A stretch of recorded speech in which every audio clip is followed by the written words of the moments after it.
All right, good afternoon, everybody. This is Jason here back at Percy Warner with Lauren Beihoffer. That's right. Got it right. Yay. Win for me. So we are here today to talk a little bit about Lauren's running. I've gotten a lot of requests to talk to Lauren about how she is a super cool runner. And so we're here to kind of hear about you and your running and kind of all. You got a podcast and you got like an adventure van and you've done all sorts of like different little unique things, and I think that's what is really cool. So running, how did you get into running? Did you follow the path that everybody did, or did you just go all in? Okay, so I always hated running, like when I was younger. I used to make fun of people who would run, like, why would you want to run? That sounds horrible. So I didn't really start running until I was in my 30s. Mm-hmm. I was already 2 kids in. We built our family a little differently. I adopted my first 2 sons internationally, and one of them has significant special needs. So once they were home and I kind of had a career shift, and I was just looking for kind of like me time, and I've always been big in the outdoors. I was a backpacker, hiker, loved being outside, and so on a whim, I kind of signed up for a 5K. I did the cliche, like, I'm going to run a 5K. So I signed up for a 5K. I don't even remember what it was. It was something to benefit like special needs families. Gotcha. So it's like, Gotcha. I'm going to sign up, I'm going to run. So I went to my little local park and trained on the little, pavement, and I was like, okay, I can do this. This isn't so bad. And so I did. I ran a 5K, ran another 5K, and then I ended up doing a half marathon. And then I was like, wait, why am I running on road and paved surfaces? Like, right. I love to be on trail. So I just switched to trail running. And I was like, yeah, I love this. And, it was just for fun. I didn't really do races, I don't know that much. Then I got pregnant. Slow things down a little bit. Had a rough pregnancy, got through that. And so once I was able to run again, now I've got like 3 kids in, I gotten bitten a little bit by the running bug. And so I was like, okay, I'm just going to go all in. So like I had like an emergency C-section that I had to heal from. And so anyways, very long story short, 6 months, my son was 6 months old. I bought me a pair of trail shoes and I was like, that's it. I'm just gonna trail run whenever I want. So that kind of spiraled into a few months later, like, oh, look, there's a 50K. I was born and raised in Chattanooga, know all the trails very well, so I see Stunt Jump. That's a tough one. It's a 50K, and I'm like, okay, well, sure, what, how hard could it be, right? And so I did. I started training, and I ran Stunt Jump, and might have been close to DFL, but I crossed the finish line, and I guess I liked it so much I did it again the next year, and then began my journey into like crazy ultra running. So you picked that one because it was something local that you knew. Yeah, I was looking for a 50K, and I always tend to go towards Chattanooga because that's where I was from. And I love the trails there. And so when I saw it, you're like Googling, or it showed up on something. And I'm like, ooh, that looks great. I know those trails. Let's just do it. I don't know. They have such great trail races out there because they got all the ones that Rock Creek put out. Yeah. Are really good. The Rabid Raccoon one is good. The Stunt Jump is really good. Yep. And then I know he's not real popular, but Sean Blanton has that Cloudland Canyon. Done that, yeah. Love Cloudland Canyon. And you get past the man. The course is great. Years ago, I did all of his races. I did Cloudland Canyon years ago too. Haven't done anything since the old fallout, but I did do Cloudland Canyon right before Cloudland Canyon. Yeah. The Chattanooga 5100. Yep, did the right, Chattanooga 100. Yeah. Literally a month before COVID, I did it. Okay, that's awesome. Yeah, it was one of the last races. Yeah, the Cloudland Canyon the first year he had it, which was a long time ago. That was like my first real trail race, actually. That's a tough course. Yeah, it's and I was totally though. not trained for it, but I did. Seems to be how I got my start. Like, sign up and then figure it out, wing it, survive it, and then move on. That's right. That's right. You just gotta survive. I mean, you have whatever the time limit is. You do it in that just time. Do it. It's fine. Do it in that time. So looking at kind of your pedigree of races, you've done a lot of different stuff. You've done you did stump jump. I'm just going to jump around a little bit. We talked before we started the interview here with no business. And so how do you pick your races? Are you looking strictly at courses, or are you looking at just like what's close by to home?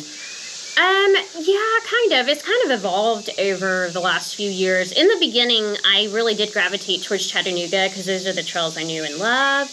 I did run all Run Bums races, Rock Creek races. That's like my home community. And so I've branched out since then, and lucky to live in Nashville, which is close, but also has races. So usually, like when I'm planning a big race, I want to go somewhere scenic. I like to go places I've never been before, but I also I love the Southeast. So I usually do it based on, hey, I really want to run there. So that's how I pick.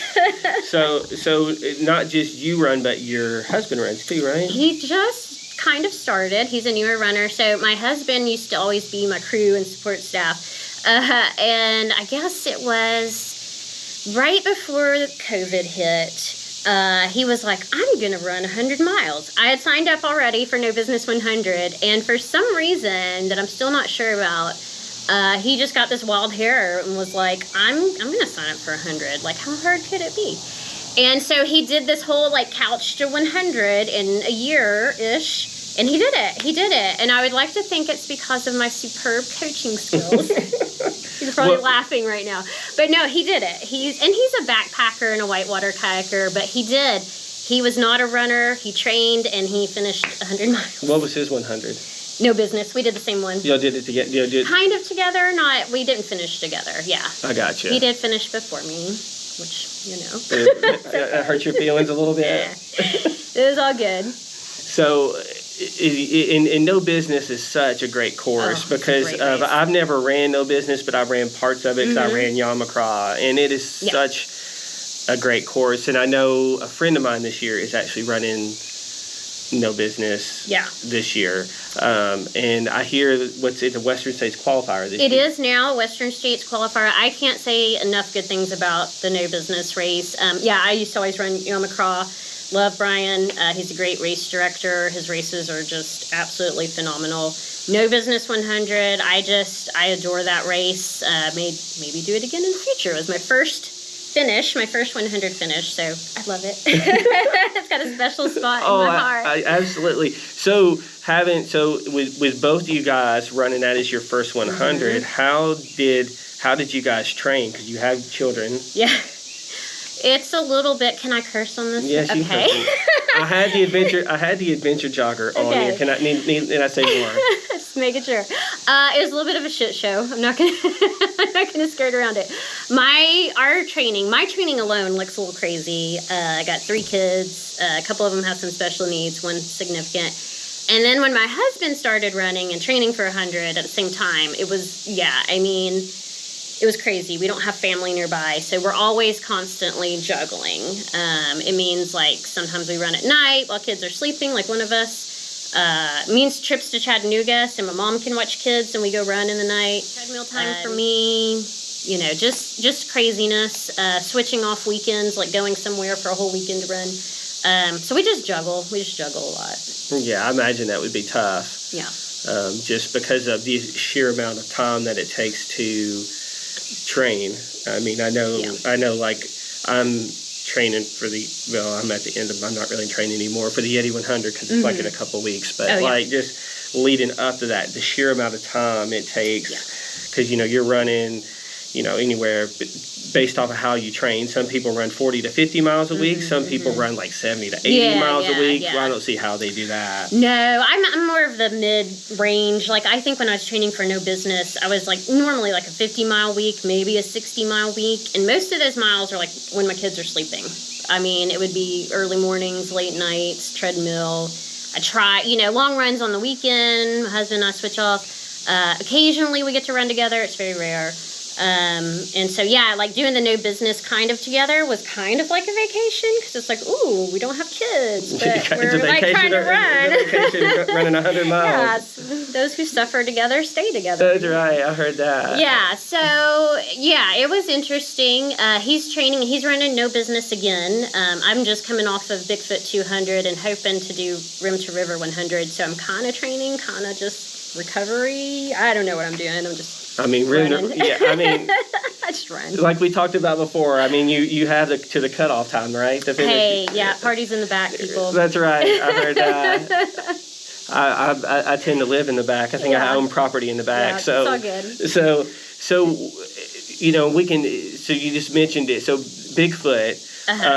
What was that? Because that's out west, right? Yeah, I was in Washington State in the Cascades, which is gorgeous. This year was interesting. It didn't go how I'd hoped it would go. I pulled the plug about mile 72, 74, something like that.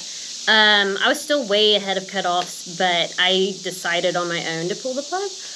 Just kind of multiple issues going on. I had pulled a growing muscle, which, like, there were so many downed trees, like the repeated lifting my leg over when it was so tired. And I don't know, it was really strange. I was having some muscle issues, and I don't know, the heat was extreme. So for out there, it was over 100 degrees the first 2 days. That's full crazy. Exposure.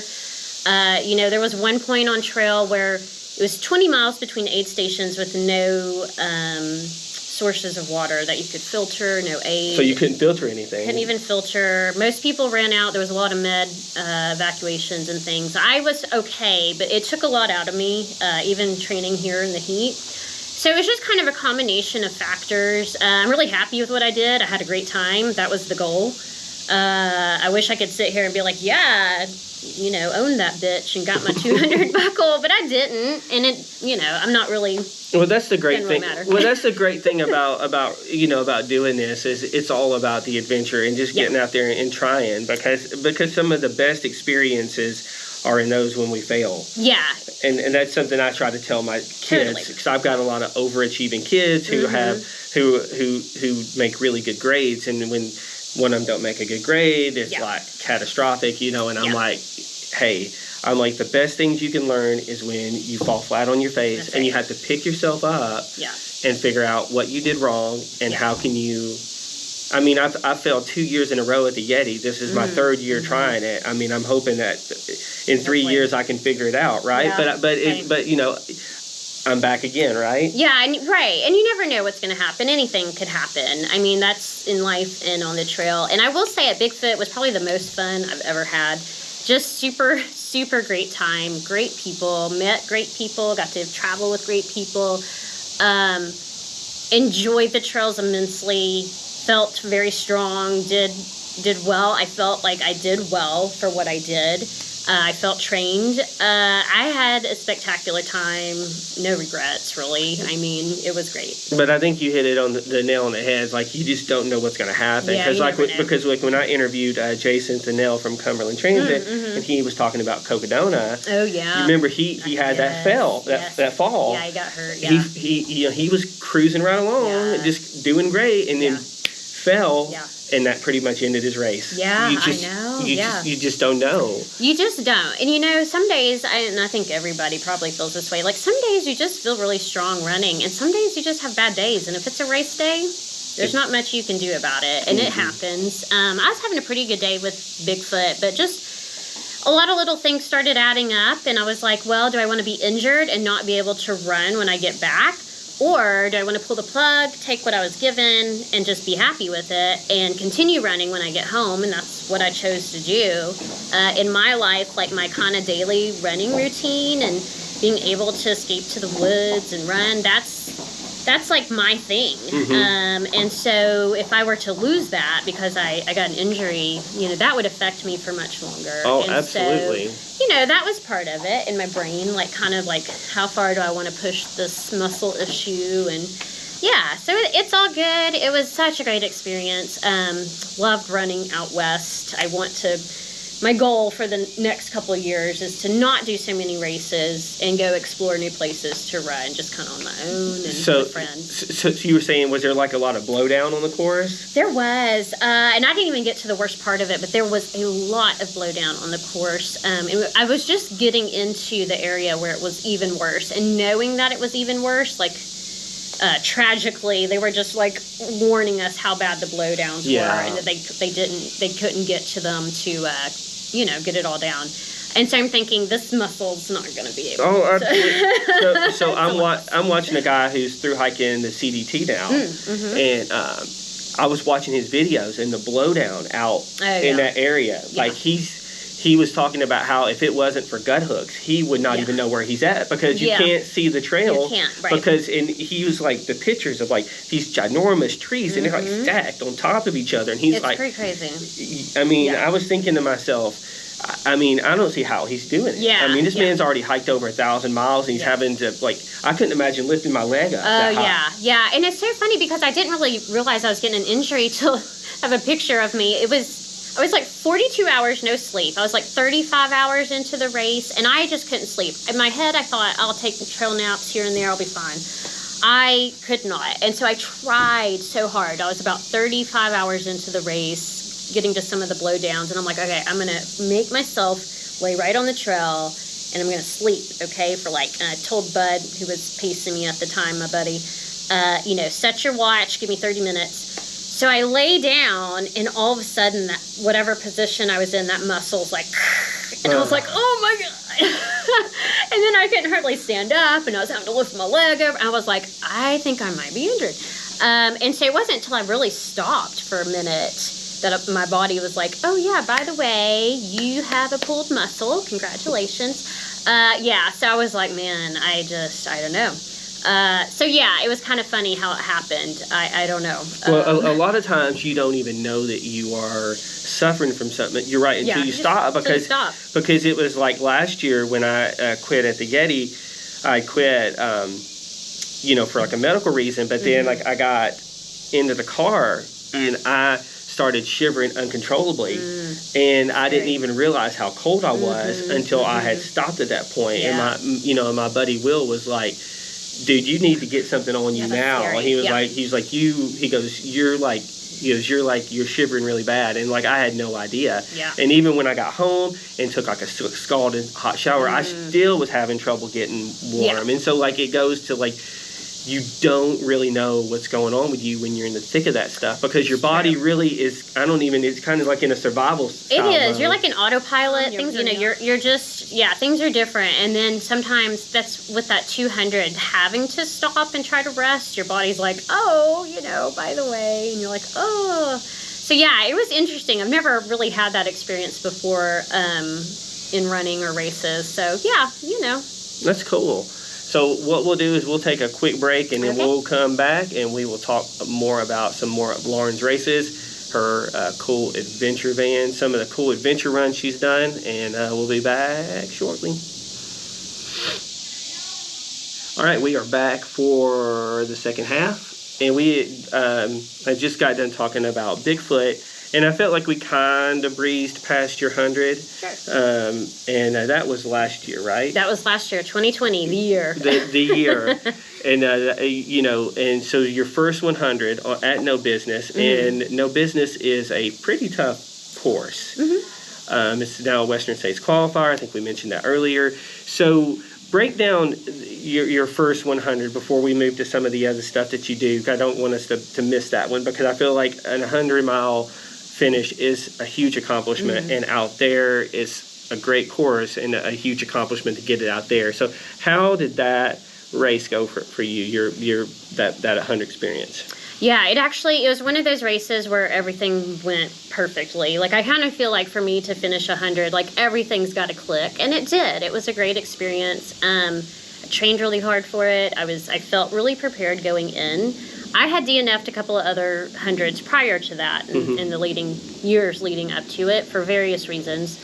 And so, and I had a lot of experience like running higher mileage, running for days at a time under my belt. So I felt like I went in not only well trained, but also just with a lot more experience of time on my feet and things like that. And so the race last year was towards the end of October, mid to end of October. The weather was great, not too hot, got a little cold during the night, but nothing crazy.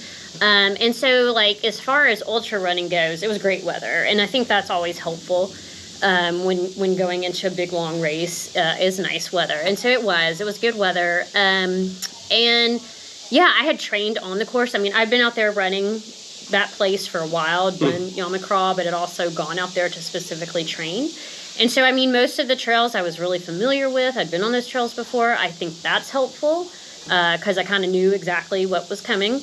And so, yeah, I just, my goal was to finish. I didn't have any time in my head. I wasn't, vying to get any fast finish time. And so I just went out to do it and to finish, and I did. I liked last year because we had a staggered start with COVID.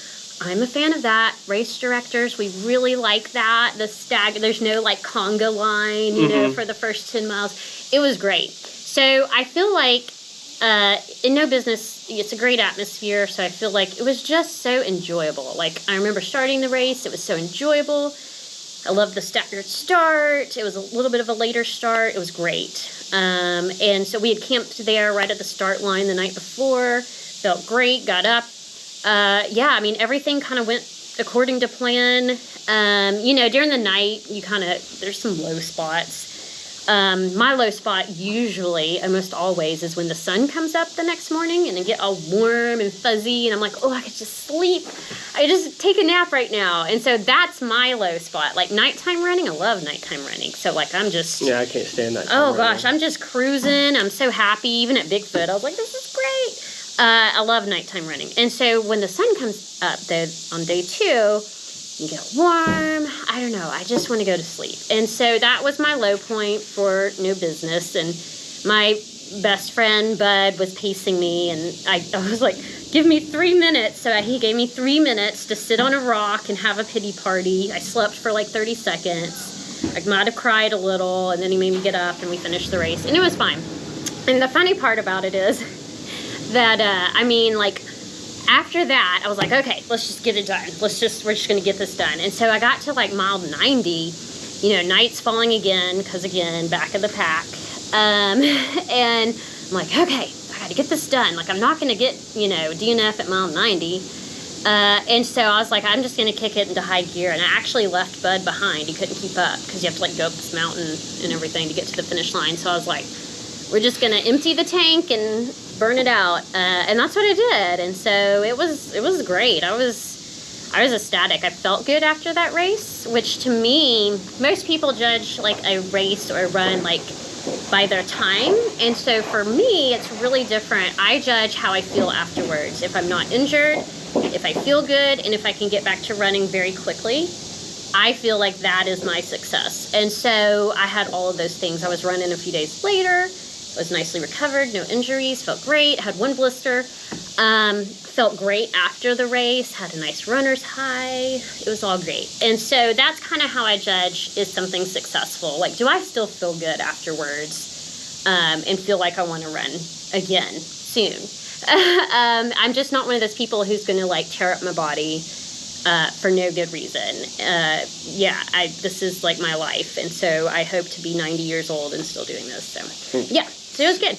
So from a nutrition standpoint, do you have a special type of food that like diet? I know there's some runners that are like that are keto or vegan, or they do. No, I will tell you, I actually have some insulin issues that I have to deal with, and so I don't follow any special diet, but. I mean, a healthy diet, whatever, right. Just a well-balanced, healthy diet. I do have to be very careful fueling for my races because I tend to have huge swings in blood sugar and insulin, so I have to keep them very steady, which is actually very difficult, which took many years to master, that I'm just now kind of getting the hang of. And so, like, for running, I have to be very careful. Like, everyday life, it's not a big deal. Really, but running, like endurance races, So what's that look like? Like you say you have to watch your sugar, like like what sort of like how do you manage something like that? Because I would imagine that if something like that tanks, it could be extremely it could be detrimental. It's very bad. And so after a year of being extremely ill while running and after running and working with a dietitian, finally figuring out basically, you know, how many calories per hour I have to consume, and not straying from that. It's not like, oh, you know, I'll catch up, you know, the next hour. It really is maintaining a certain level of calories so that my blood sugar doesn't drop too low. And just that has to be a hard line. Like there is no ifs, ands, or buts. There's no fudging it. I got to have the calories or, you know, my body gets out of whack really easily. And so that's something I've just had to learn. You know, when I first started running, it wasn't as big of an issue. Now I'm older. I feel like when I hit 40, the wheels kind of fell off. And it's like, hey, you can't goof around on the trail. And so it took a lot of learning and tweaking, and I finally have it down, I think. But yeah, just, you know, maintaining a certain calories per hour and just being very anal about it. Yeah, that pretty much has to be something of that nature. You kind of have to be super kind of watchful on, because I could imagine that it definitely wouldn't go well. So you've alluded to, you know, camping and backpacking and stuff, and one of the stories that I was told about you from a friend was that you have like this really cool like adventure van. When did you get that? What was like, was it just spur of the moment thing, or was it something you'd always wanted? So my husband and I are both outdoorsy people. We pretty much live outdoors, and we have 3 kids, and we do a lot of outdoor stuff. So we knew we wanted something. We do a lot of camping and things like that. And so it kind of, for a couple of years, we were shopping around, like, do we want an RV? Do we want to, you know, we had rooftop tents and all that stuff. Like, what do we want to do? And so we finally settled on, well, maybe we'll convert a van. We'll buy an adventure van. Enter spring 2020, the world goes crazy. And actually, you know, it was kind of a weird time for us. We had all this time on our hands where we couldn't go and necessarily travel. And we started looking at vans and found a great deal on a used like transit van. I think it was like up in Michigan or Minnesota. And so we were like, well, should we? We're like, I don't know. And then, you know, I don't know, maybe it's like COVID craziness, like, you know, the world's ending. So let's just do it.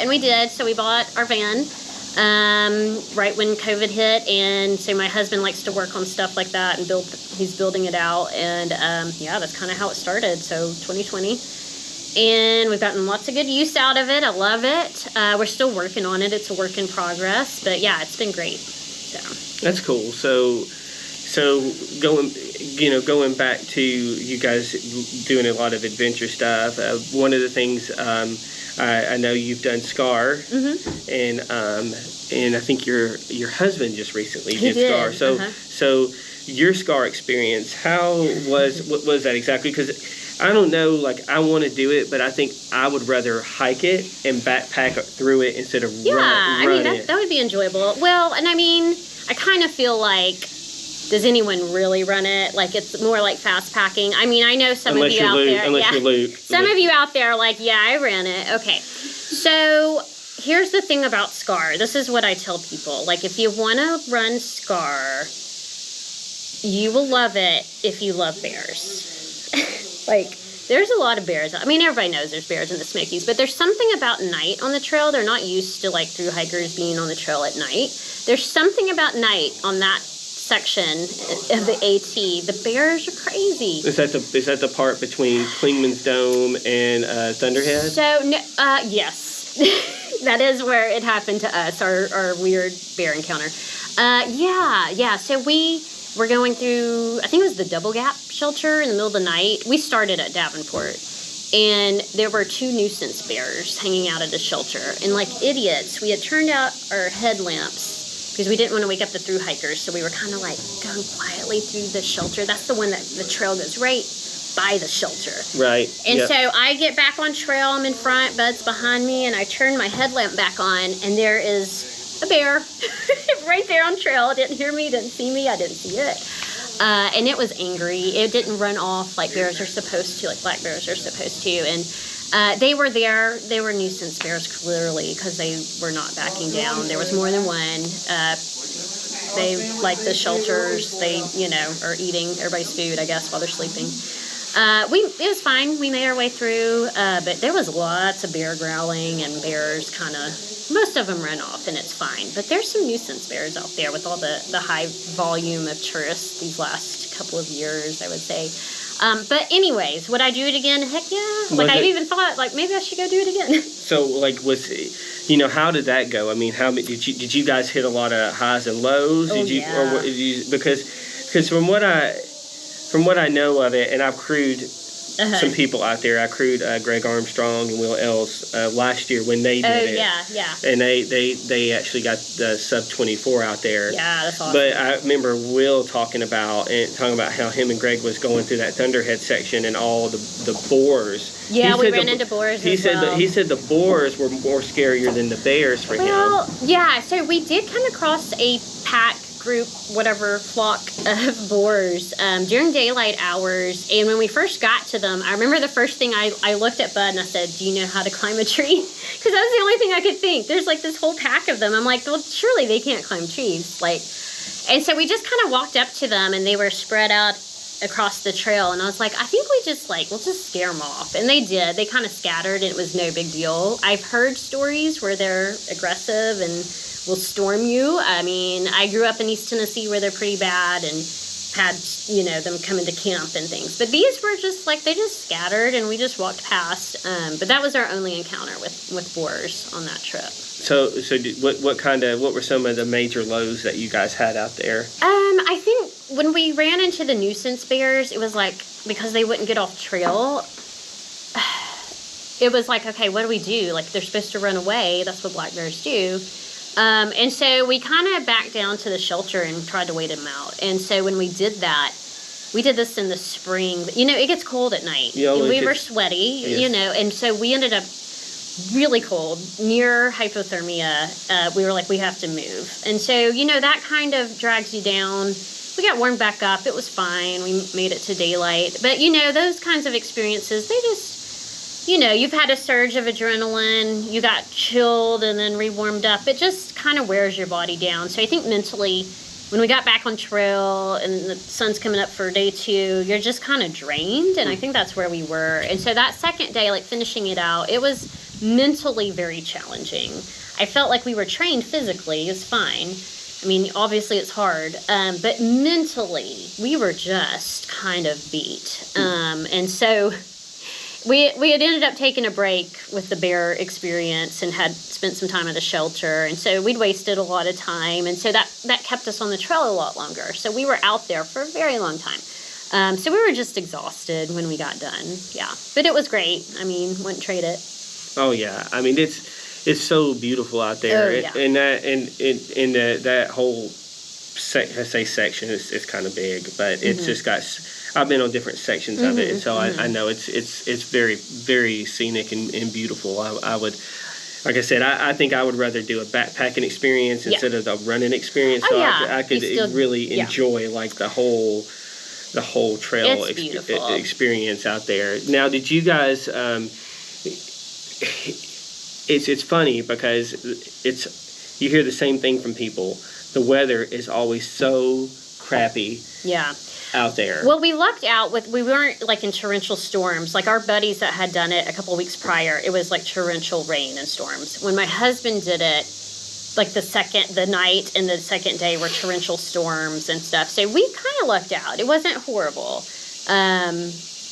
It was cold at night, because we stopped, but we got lucky. But most people I hear get stuck in really bad weather, so... Yeah, I can't complain about that. Yeah, I remember we were crewing some friends this past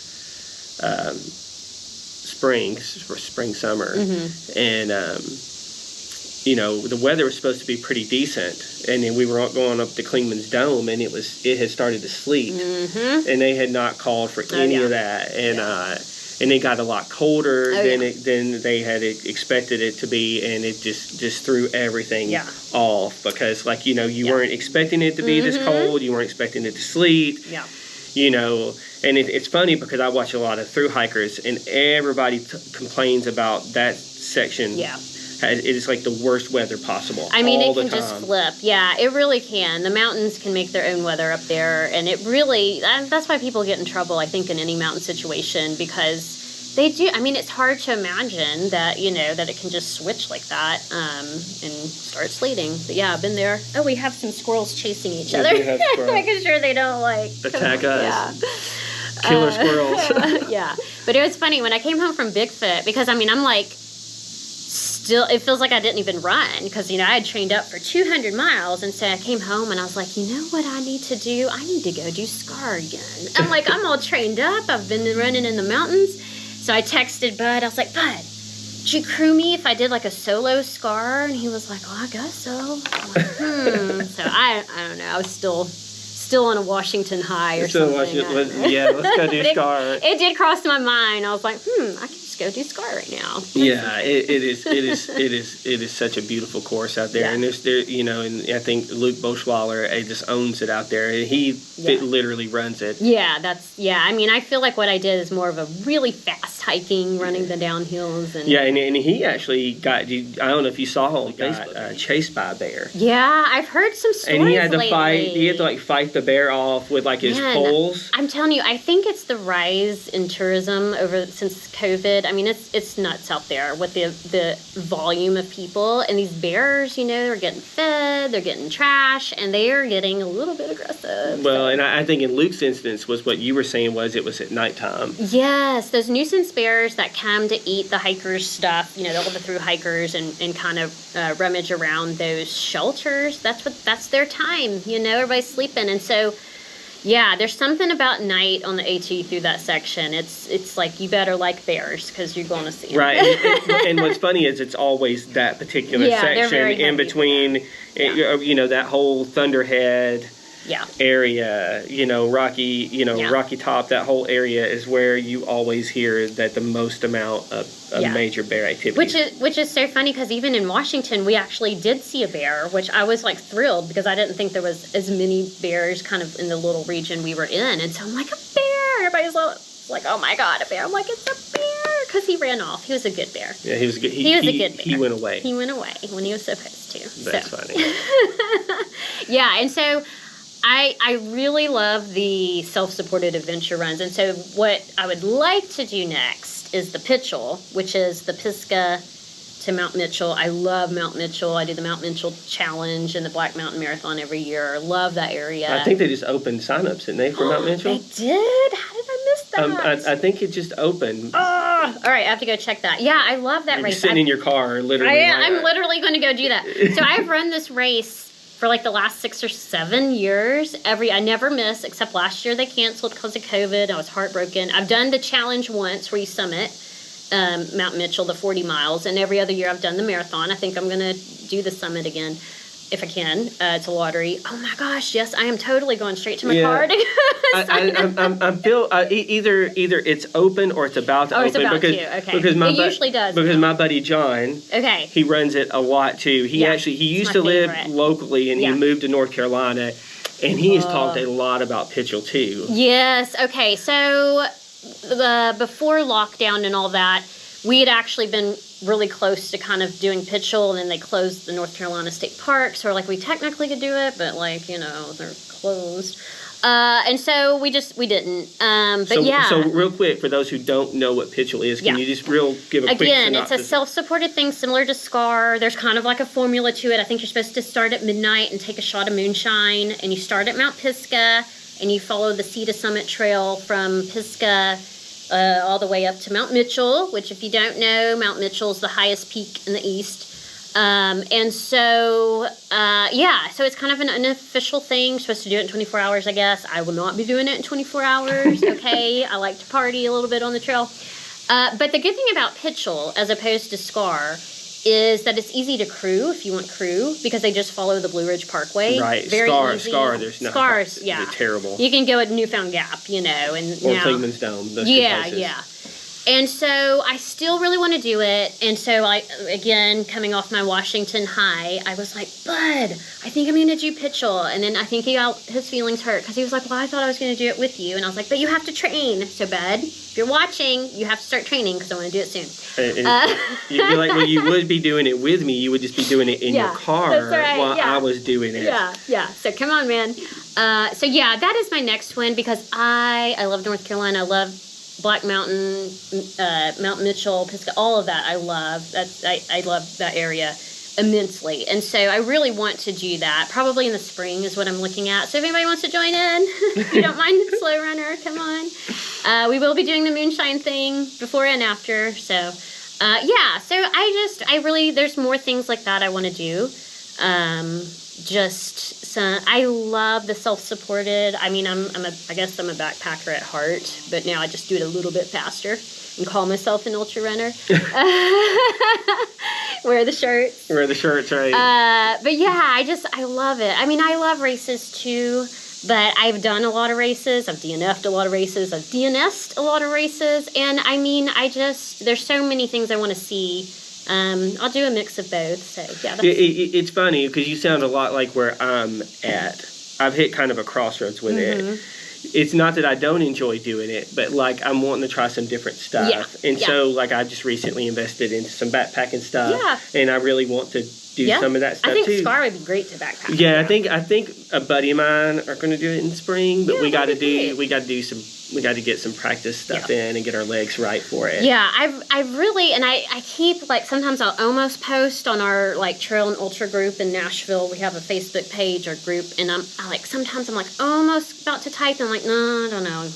I really want to start doing some fast packing trips, like through the Smokies, on the Benton McKay Trail, just in North Carolina, doing some trails. I really am into like the fast packing because I kind of feel like for me, Scar and Pitchell, they're really more fast packing. I mean, let's just be honest. Right. Bigfoot 200 was like fast packing. Right. That's a fast pack. Yeah. It's like you're trying to go as fast as you can from point to point. Sleeping if you need an hour of sleep, take an hour of sleep. Who cares? It's not a race. Well, and I think you would probably get some people that would do it. I know somebody like myself would probably be interested. I know there's some people in Murfreesboro that I know that would probably be interested to it. Hell, the guy I'm talking about, John, in North Carolina, I think he lives like right there because he runs all those races you're talking about. Yeah. Hell, he might do it too. Yeah. I mean, it's like, and he's a part of those communities too. And I think that's something I think it's gaining some ground, like fast packing in general, because like there's a guy I follow on YouTube named Jeff Pelletier, and he's an amazing runner, but him and his girlfriend do a lot of fast packing together, and then him and his buddies, and then every now and then Gary Robbins pops up and Gary Robbins and it's like whoa, I didn't realize this was such a cool thing to do. Well, and it's such a mix between the backpacking world and the ultra running world. Like, yeah, I love to just strictly run, but there is something about just being in the mountains, and I mean, regardless of where you are as an athlete, at some point you're going to be more fast packing when you're doing big mountain adventures anyways. I mean, unless you're like Killian and, you're out there literally running mountains. Like, how do you do that? I don't know. Yeah, it's not but yeah, I mean, and to be honest, training for Bigfoot 200, one of the things that probably brought me the most joy and kind of taught me some things about myself is that I took several long weekends to Frozen Head by myself. Loaded up to go, camp and run, basically sleep a few hours, get up and run all day in the mountains, just by myself. And it was great. I enjoyed it so much. I love running with other people and being with other people. But there was really something, it kind of surprised me how enjoyable it was just to kind of do things like that. And I'm like, that costs nothing. And I don't have to worry about DNFing and timetables. Like, it's just me.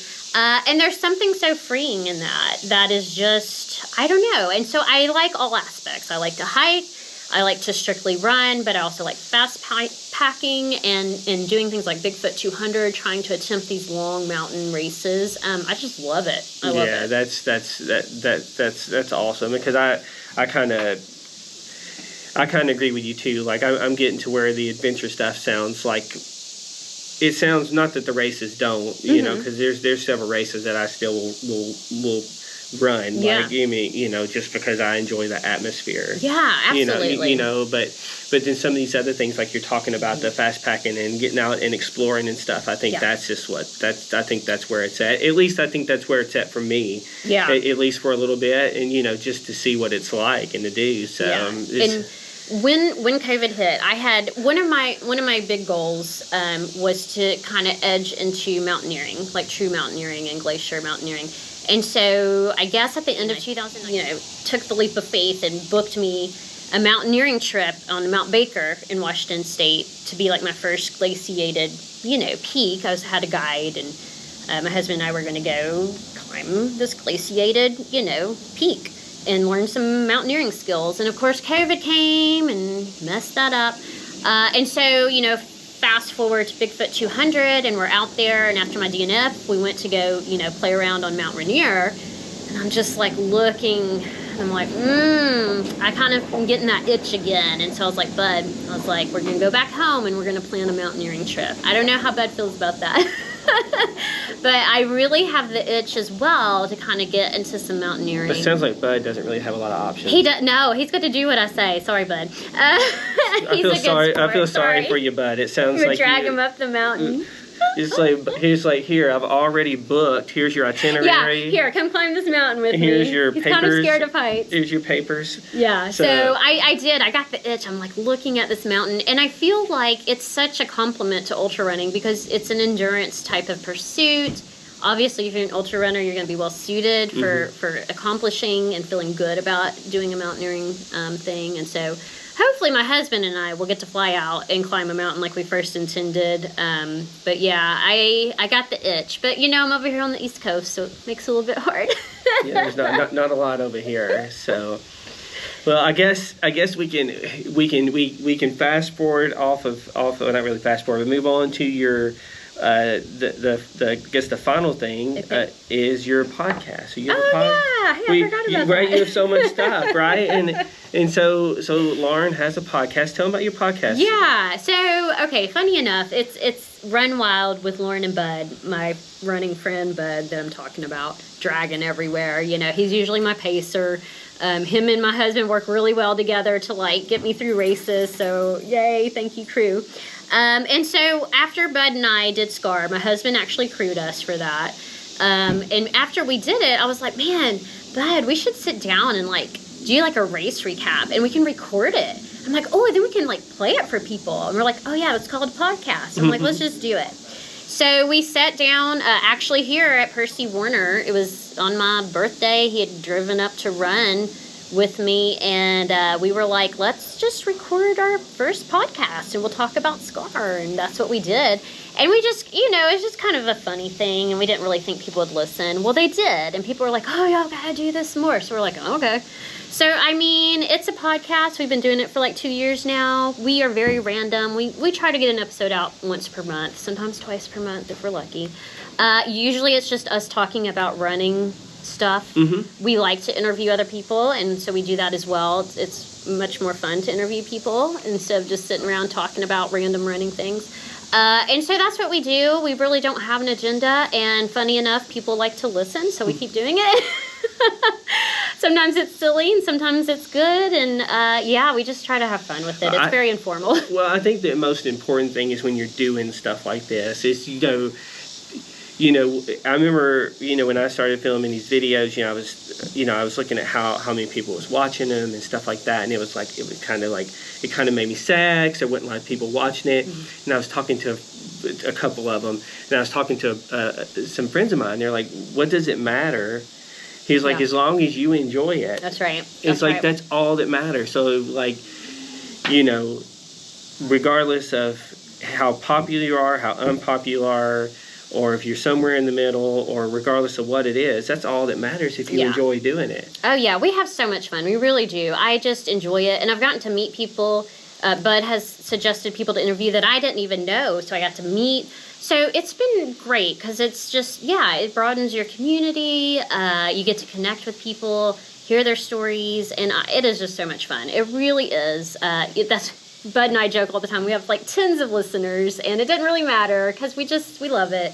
There's a few people that love it as well, so that's always cool. And that's all that matters. And you can find it. You can find it just on any podcast. Should be. I mean, we're not the most tech savvy people, but like on most platforms, you can find Run Wild with Lauren and Bud. We just try to keep it low key. That's awesome. That's awesome. Well, and and I think that's the best part about doing these things that I've gotten to do is I've done maybe, I don't know, I've lost track of how many interviews I've done, but I've got to meet so many great people, and that's why I'm going to keep doing it, because I just keep on getting to make contacts. I mean, from sitting down with Trent to sitting down to you, sitting down with my buddy Colleen, who just opened up a running store in McMinnville. So and it was really neat, like talking to her, and then meeting some of these people who were like big deal runners, like Bob Hearn. I mean, I would have never in a million years thought that I could be able to sit down with this guy who runs Spartathlons and is on a 24-hour team, and then Taggart Van Etten, who just who literally was within just minutes of beating Zach Bitter's trail record at Tunnel Hill, and it's just like, holy cow! But they're so nice and they're so friendly, and it's just like it's the best. And so like that's driving wherever I need to drive to interview and talk to people. I'll do it all day long. Yeah, it's super fun. It's addicting. Yeah, it's addicting. Everybody, it's just fun to share in other people's journeys with them because everybody's got their own story, and it's super interesting, and it's the best. So I guess with that we will wrap it on up. It has been a wonderful time. Thank you so much for talking with me today and coming out here. It's actually really beautiful. It almost feels, dare I say it, fall-like. It's funny because get your pumpkin spice lattes, everybody. Right. It feels great. It's been a nice breeze out here. So with that, I'm going to end it here, and I think that's it for now. I got another interview scheduled for next week, and hopefully we'll have many more. I know I've got several other names I'm hoping to reach out to. So that's it for now. I will see you on the trail. See you guys.